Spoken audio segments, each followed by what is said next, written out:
En esta ocasión tenemos el gusto de estar con Jaime Mulet, diputado de la República, representante candidato en estas primarias oficialistas por la Federación Regionalista Verde, por Regional Verde, porque hay varias gente que dice frente en vez de federación, ¿no? Así es, y somos federación por una razón muy importante, pero muchas gracias, ¿ah?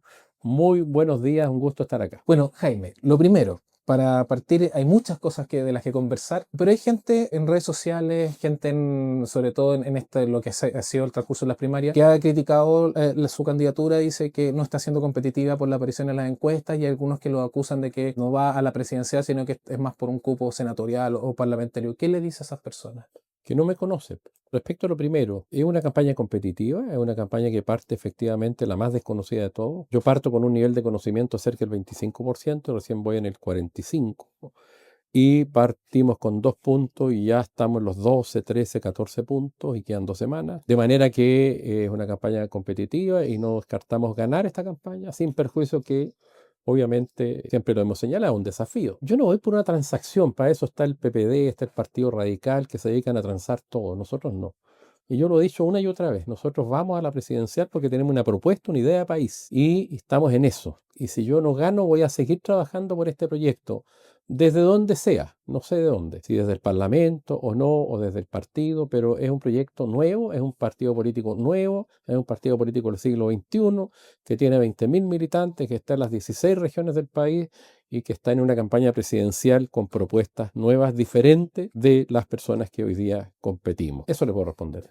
Bueno, y justamente, como hablaba del reconocimiento, para que otra gente que vea aquí el desconcierto lo conozca, ¿qué representa Jaime Mulet? ¿Cuáles son sus proyecciones, sus expectativas de cara a una futura presidencia? Nosotros representamos una propuesta de país diferente. Nosotros somos, en primer lugar, un grupo de humanistas cristianos y humanistas laicos que formamos este partido. Algunos habíamos tenido experiencias pasadas, otros no. Y que tiene 2 doctrinas fundamentales. Una de ellas es la descentralización, la democratización, territorialismo del país, que es desarmar la actual estructura centralista del Estado y armarla de otra manera, que ya voy a decir cómo. Y la otra es la línea verde, que en lo urgente se hace cargo del cambio climático y de sus consecuencias que están ocurriendo día a día y que no se toman en serio por el resto de los partidos. Hablemos de eso justamente porque se me adelantó, le iba a preguntar obviamente el tema de centralización, que es uno de sus lemas.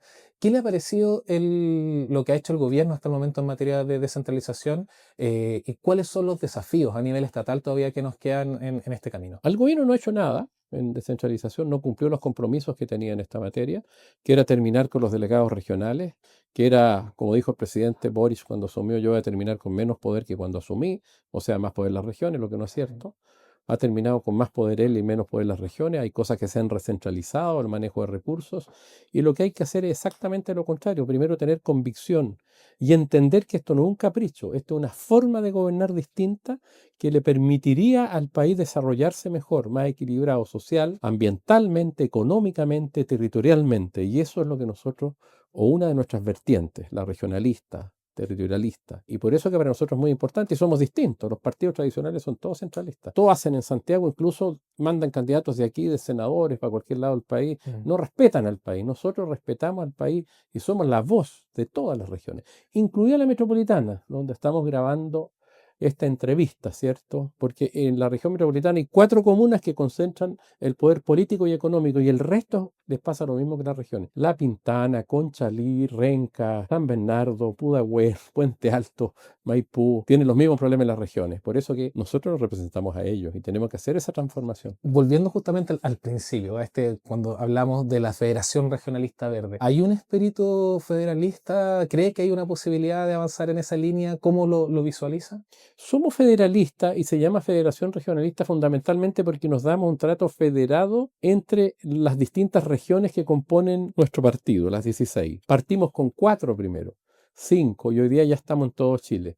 Pero somos federalistas en lo político, en nuestra organización. Cada región es autónoma, designa sus candidatos, cada región tiene sus recursos. Pero no somos federalistas desde el punto de vista de dividir el Estado en estados federales. ¿No haría esto el tema, por ejemplo, de las elecciones de los jueces y de la elección en el Poder Judicial, por ejemplo, que ocurre en lugares como Estados Unidos? México también lo está empezando a hacer. Claro, pero eso más que con el federalismo tiene que ver con la legitimidad del Poder Judicial. Ujú. Pero no estamos por dividir Chile en 16 estados, ¿no? Somos más bien la mirada, si usted quiere, es más bien la mirada española de las comunidades, con descentralización, pero un solo estado. En eso salvo algunos dentro de nuestro partido que son federalistas, pero lo que prime es eso, descentralizar. Y respecto a la elección de jueces, bueno, eso es relativo. Yo no descartaría la elección de fiscales, por ejemplo, más que de jueces en Chile. Es algo que hay que estudiar. Tenemos fiscales muy corruptos, mire lo que ha pasado con algunos fiscales o exfiscales. De manera que hay que tener control sobre los fiscales también, algún tipo de control, ya que hoy día hacen lo que quieren y no los controla nadie. Es muy difícil Claro. poder perseguir un fiscal. Y una forma del control democrático, pero no tengo una propuesta ni una convicción en esa materia. Hablando de corrupción, que da para tanto, pero también mezclado con el tema de descentralización. Uno de los ejes más grandes de corrupción en este momento han sido en las gobernaciones regionales, caso fundaciones, decenas de miles de millones de pesos. Hay gente que ha empezado a mirar con mal ojo justamente estas atribuciones a las gobernaciones regionales o a cuestionar la capacidad de fiscalización en regiones y que puede incluso afectar estas proyecciones de descentralización. ¿Cómo lo ve usted? ¿Cómo cree que hay que avanzar en esta línea? Bueno, siempre el poder y quien tiene el poder no quiere regionalizar. Eso es por definición, porque tiene que hacer concesión de poder. Y la verdad es que se oponen siempre, y siempre van a buscar las excusas. Nosotros llevamos 200 y tantos años de historia independiente y costó 200 años para recién elegir gobernadores, en circunstancias que en otros países los gobiernos subnacionales, que son los gobernadores, se eligen hace mucho tiempo. Y elegimos gobernadores en un acuerdo donde igual hay un representante del presidente que es el delegado presidencial y son gobernadores con un puñadito de funcionarios y poquitas facultades. Entonces, quienes hoy día obviamente no les gusta descentralizar van a usar cualquier excusa, pero se olvidan de las grandes defraudaciones. Las defraudaciones en este país que existen todavía en todas partes, digamos. Y yo creo que en términos de número, quizás de número me refiero de volúmenes de recursos, son las menores. Los grandes errores que han cometido por el centralismo absurdo como el Transantiago, que le ha costado miles y miles de millones de dólares. Los grandes errores que han cometido un Codelco concentrado con su poder en Santiago, que por ejemplo sus distintos proyectos estructurales le han costado miles y miles de millones de dólares adicionales al país. No es nada en relación al otro. El traspaso de poder a las regiones tiene que ser un traspaso controlado, tiene que ser un traspaso con mucho control. Y la propuesta nuestra es así. Nosotros proponemos que la Contraloría se meta en los gobiernos regionales y en los gobiernos comunales en la unidad de control de manera que controle antes y no después. Pero siempre los centralistas van a encontrar algún pero para no descentralizar y no perder el poder que usan, ya usan ellos. Mencionaba el tema de la minería, tema importantísimo para Chile y avanzando ya en esta mirada más de visión de desarrollo, de modelo económico. ¿Cómo convive en su imagen de futuro de Chile el tema de avanzar en tema de la minería, que ha sido tan importante? Bueno, usted impulsó el tema del royalty minero y muy importante para el suelo de Chile. Avanzar en eso y en esos recursos, pero con este otro tema bien complejo, que es el de la crisis climática, que es el de la situación grave que viven muchas comunas en Chile, el tema de recursos hídricos, el dilema de la permisología hoy en día que está atravesando todo esto. ¿Cómo se conjuga estas dos mitades, estas dos visiones en su programa, en su visión de futuro? La economía del cobre particularmente y la del litio, que es la principal hoy día, es necesaria para la transición energética. O sea, para terminar con la quema de combustibles fósiles necesitamos generar energía eléctrica. Y para generar energía eléctrica se requiere cobre y se requiere litio, de manera que no podemos evitar explotar el cobre y explotar el litio. De manera que no hay una contradicción de base. Pero sí tenemos que extraer cobre de la manera más limpia posible. Tenemos que, por ejemplo, fundirlo y refinarlo con energía verde, que es perfectamente posible. Nosotros promovemos la creación, al menos en mi gobierno, de 2 nuevas fundiciones porque estamos exportando concentrado de cobre. Eso significa que se va el renio, las tierras raras, el oro, la plata, no lo valorizamos, que se pierden miles de empleos al no tener fundiciones que podríamos alimentar con energía eléctrica verde. De manera que las cosas son compatibles y podemos ir haciendo cada vez una minería más verde, aunque nunca va a ser verde por definición, pero cada vez menos dañina. Hoy día, por ejemplo, para mandar 1 millón de toneladas de cobre, necesitamos mandar 3 veces más barco que si lo mandamos como concentrado de cobre, de manera que podemos evitar al menos 2/3 de las embarcaciones si lo mandamos como concentrado de cobre, porque evidentemente mandamos tierra con cobre. Y además los elementos que tienen mucho valor, como los que le señalaba recién, el renio, las tierras raras, el oro, la plata. Eso es compatible. Además, no se olvide que necesitamos cobre y litio para la transición energética y dejar de quemar combustibles fósiles. Hay un tema también, ya que se manejan en esa área con el molibdeno. Hay harta gente que ha criticado que pasa colado, básicamente, y que hay muchos recursos que el Estado deja de percibir porque, sobre todo, entre las empresas privadas no lo transparentan, digamos. No lo procesan algunas mineras privadas, otras sí, tiene sus costos, pero lo que tenemos que hacer es precisamente rescatar todos los minerales que hay en el proceso de extracción del cobre. Y no solo es el molibdeno, que es muy caro y es muy importante para hacer aleaciones de acero, sino que también se va el renio, que es muy importante. También se va a tierras raras en menor cantidad, pero también están asociadas al cobre. También se va oro y plata. Y el mercado como opera solo te paga en el concentrado cobre, el oro y la plata y el cobre, y no te paga lo otro, porque son sistemas de compra y a las empresas extractoras mineras le da exactamente lo mismo, porque ellos dicen, nuestro negocio es extraer cobre, es como la minería extractivista, pero el país es el que pierde. Pierde miles de millones de dólares y pierde también miles de puestos de empleo de buena calidad. Hoy día, fíjese que el cobre se funde y refina casi todo en China. 65% del cobre mundial se refina y funde en China. Y eso puede significar que los chinos terminen poniendo el precio al cobre. Si tú no tienes capacidad de fundición y refinería mínimo, te pueden terminar imponiendo el precio. Es muy grave lo que pasa y es muy irresponsable, pero es un negociado. Aprovechando el candidato al tiro, una pregunta cortita. ¿Estados Unidos o BRICS? Mire, hay que tener buenas relaciones. Yo soy multilateralista, yo no me complico. Estados Unidos, China, Europa y también los países del BRICS. Ahí está Rusia, que hay que tener relaciones. Está China también, que tenemos relaciones con China. La India, que hemos ido incluso en este gobierno abriendo más relaciones. Pero el BRICS no es una alianza económica, el BRICS es una alianza política, de manera que hay que tener mucho ojo con eso. Es como el grupo de Puebla.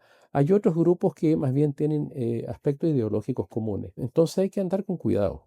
Hay que andar con cuidado. Volviendo al territorio nacional, en las primarias, ya queda muy poquito para el 29 de junio cuando se van a realizar estas elecciones. ¿Cómo ha evaluado los debates hasta el momento? Han hecho varios. Bien, fíjate, una buena alternativa. Para mí es muy importante debatir. Hay muchos medios que me cierran la puerta, entidades empresariales que han hecho debate y no me invitan. La Cámara Chilena de la Construcción fue una de ellas. Y yo entiendo por qué, porque soy una persona que quiere eliminar las multas de los TAC y ellos defienden a los TAC, porque son socios de ellos. Y lo digo porque son cosas que pasan. Entonces los debates televisivos de medios de comunicación me han ayudado mucho a generar y a darme a conocer. Yo parto con un nivel de conocimiento más bajo que las dos personas que han sido ministras de Estado particularmente. Parto con un nivel de conocimiento de 25 puntos. Ya estoy en el 40 y tanto. Y me ha ido muy bien en los debates. ¿Cree que hay una diferencia ahí particular entre, porque usted y Winter son parlamentarios y Jara y Toa son ministras? En este momento en la encuesta le está yendo un poco mejor a Jara y a Toa, y usted con Winter están en tercer, cuarto lugar. ¿Cree que es un tema por el venir del Parlamento, que hay una diferencia, o por la visibilidad que tienen las ministras, o son otros factores? Bueno, es difícil decirlo, pero lo primero, el nivel de conocimiento. Las dos están en el 90. Yo estoy en el 43, o sea, tengo menos de la mitad de nivel de conocimiento de ella. Pero yo voy subiendo y mis niveles de rechazo son inferiores a los de ella. Entonces tengo posibilidades, en poco tiempo que queda la campaña, de subir más. Te pueden conocer mucho y tenéis un nivel de rechazo elevado, como Toa. Entonces a Toa le cuesta mucho crecer. La conoce el 90% y no votan por ella. Entonces es muy difícil dar vuelta a esos votos. En el caso mío he crecido más rápido y me ha ido muy bien, la verdad. Yo estoy muy contento. Pero es la ciudadanía la que elige. Ahora espero aprovechar todos los debates y entrevistas que quedan, porque lo que importa son las ideas. Yo tengo una propuesta distinta del país y eso es lo importante. Yo no soy la concertación como es Toa, que quiere revivir la concertación. Yo me fui de la concertación. Pues la concertación hizo cosas buenas, pero también hizo cosas que por lo menos a mí me llevaron a irme. Se concentró el poder económico, ¿cierto? Hubo el financiamiento ilegal de la política, el mismo PPD financiado por SQM cuando ella era presidenta del PPD, por ejemplo, las colusiones, ministros que después iban a los directores de las grandes empresas. Fue una desilusión para mucha gente. Y por eso que, no obstante haber cosas buenas, creo que hay que hacer un cambio. Yo represento más bien esa molestia y también de ese grupo de gente, pues yo era parte de eso, y también la mirada del siglo XXI. O sea, no hay que quedarse solo en la cuestión social, que es muy importante, sino que cambio climático, descentralización, un país distinto. Usted se retira de ese proyecto de una manera crítica. ¿Cuáles fueron los puntos que más le molestaron para provocar este? La desaparición de la pequeña empresa y de la clase media, que defendíamos mucho. Yo militaba en la democracia cristiana. Y después esto se rompe con el Transantiago, que fue una política pública que siempre nos opusimos, porque fue un despojo de 5.000 pequeños empresarios que nosotros no es que los defendiéramos, pero queríamos que la transición al nuevo modelo se haga con ellos. Los echaron. Los eliminaron. Llegaron 5 empresas y un operador financiero. Falló el Transantiago y tuvo el Estado que ir a rescatar y meter $1.000 millones al año para rescatarlo. Yo dije, ¿por qué? ¿Por qué lo vamos a rescatar? O sea, esas empresas, esos bancos que estaban en el administrador financiero del Transantiago, estaban solo para las utilidades y las pérdidas. Eso me pareció realmente una situación asquerosa, digamos, lo digo. Y eso fue parte de la ruptura. Fue como la gota que rebasó el vaso. Bueno, otro tema de diferenciación ha sido el de la agenda valórica, que hay claras diferencias con las candidatas Jara, Toá y con el candidato Winter en dos aspectos particulares, que es el de aborto-eutanasia. ¿Cuál es su visión al respecto y qué es lo que promueven en estas dos líneas? Mire, respecto a la eutanasia no hemos discutido, no ha aparecido. Pero respecto al aborto, yo creo que yo soy partidario del aborto hasta las 3 causales, lo que se ha legislado después de muchos años. Pero no soy partidario del aborto libre. No soy partidario del aborto libre y lo he dicho, pero si yo soy presidente de la República, obviamente no voy a imponer mis valores. Yo señalo mi opinión porque hay que ser sincero y decir la verdad. Y no es por una razón religiosa, aunque yo sea creyente. Yo creo que biológicamente hay vida en el embrión, vida humana en potencia al menos. Y me cuesta mucho entender el aborto. Y soy bien honesto en plantearlo, pues tampoco condenaría a alguien, a una mujer, si es que tiene que interrumpir su embarazo. No sé si me entiende, quizá una contradicción, pero particularmente establecerlo, no soy partidario. Pero si el Congreso lo establece, obviamente lo tenemos que respetar como corresponde. Respecto a la eutanasia, no se ha discutido. Yo en general no tengo una mirada en contra, pero hay que ver muy bien el proyecto. Hay una cosa que me preocupa la eutanasia, que se la escuchó un médico a un presidente del Colegio de Médicos de España, de Madrid, para ser preciso, que dice que al final, cuando se autoriza la eutanasia, en general a los pobres los terminan eutanasiando y los más ricos siguen manteniéndose con vida en los hospitales, bien pagados, ¿me entiende? Y al final es como discriminatoria. Y eso me hace dudar de la eutanasia. Habría que ser muy cuidadoso. Pues es un argumento que, conociendo cómo es este país y en general el mundo, entonces el que tiene plata se salva y el que no, para el lado. Mándalo a la cama, a la sala común, a que se muera. Y no me gustó. Ese argumento me hizo dudar. En estas dinámicas sociales hay riesgos, digamos. Claro, pero esos riesgos son muy delicados. Claro. Entonces, creo que hay que verlo. El otro día me habló el doctor Palma, que es de mi partido, un diputado, y presentó un proyecto que no he revisado, que establece la eutanasia en 3 causales. Y me tincó, digamos, para ver casos a casos, creo que sería una buena manera de abordarlo en principio. ¿Y se sabe esas causales? No. Pero te digo, pero lo haya parecido al del aborto, porque creo que causas muy precisas, sí. Te fijas, pero si lo dejas abierto van a terminar eutanasiando a los pobres. Y eso me preocupa. Y de repente hay una persona, hay mucha gente que ha estado prácticamente muerto y ha logrado después recuperarse. Claro. La verdad es que me voy con mucho cuidado en estos temas de la vida, son muy relevantes. Por supuesto. Antes de ir cerrando, ya nos quedan unos pocos minutitos. Me comentaba que, bueno, usted de la Universidad Católica, recordamos que Winter es de la Universidad de Chile, Jara creo que es de Colo-Colo, entonces están ahí de Carolina todas, no sé. Pero usted tenía unas opiniones muy interesantes respecto al tema del fútbol, de la NFP. De hecho, habló que había una transversalidad de políticos defendiendo ahí a la NFP particularmente para evitar los gastos en seguridad y otras cosas. En este momento en que Chile está en lo más bajo, digamos, deportivamente después de la eliminación del Mundial y que hay como una sensación también bien crítica al respecto, quisiera preguntarle sobre su visión más profunda sobre la NFP y lo que se puede hacer respecto al fútbol. A ver, la NFP es una organización muy corrupta y yo lo digo porque la he estudiado bien. Es una organización donde hay dueños de equipos que son dueños de más de un equipo y usan palos blancos. Es una organización donde representantes de los jugadores son dueños de equipo o usan a través de palos blancos. Es una organización que arregla resultados de los partidos y lo vi con Deportes Vallenar el año 2017. Se cerró el partido, le entregaron la Copa Vallenar, entró a la primera vez y al otro día eliminan el partido y lo hacen jugar de nuevo. No, es un lugar muy corrupto desde que está bajado y han seguido más o menos dominando los mismos. ¿Cómo hacerlo? Hay que separar el fútbol profesional del fútbol no profesional. Las cosas se mezclan en la Federación de Fútbol, que la preside la NFP, y se queda con los recursos de la selección nacional. Eso hay que separarlo en primer lugar. Y la liga profesional debería ser una sociedad anónima, la liga, la NFP. Hoy día es una corporación sin fines de lucro. Eso son como las monjitas de la caridad, digamos, su estructura jurídica.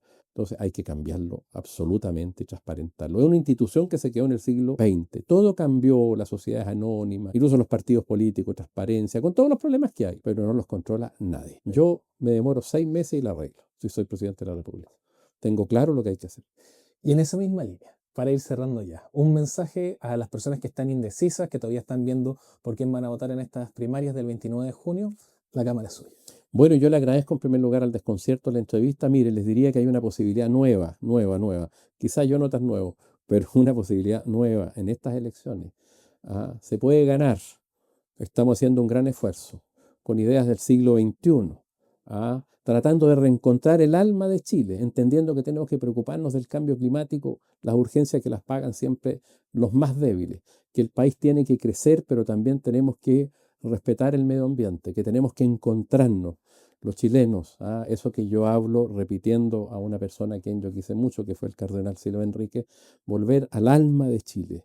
Chile puede irle muy bien, pero necesitamos gente criteriosa, que busque el encuentro, que tenga claridad, como lo hemos hecho en el caso farmacia, como discutimos y sacamos el royalty de la gran minería adelante, o el primer retiro del 10%, con mucha decisión, claridad, pero buscando puntos de encuentro. Yo los invito a votar, vayan a votar. Pues en el fondo yo sé que la gente izquierda tiene sus candidatos. Yo invito a la gente que hoy día está indecisa. Podemos cambiar Chile. De usted depende. Que vaya a votar el día 29. Si quiere que sigamos hablando con más candidatos presidenciales, suscríbete en Desconcierto.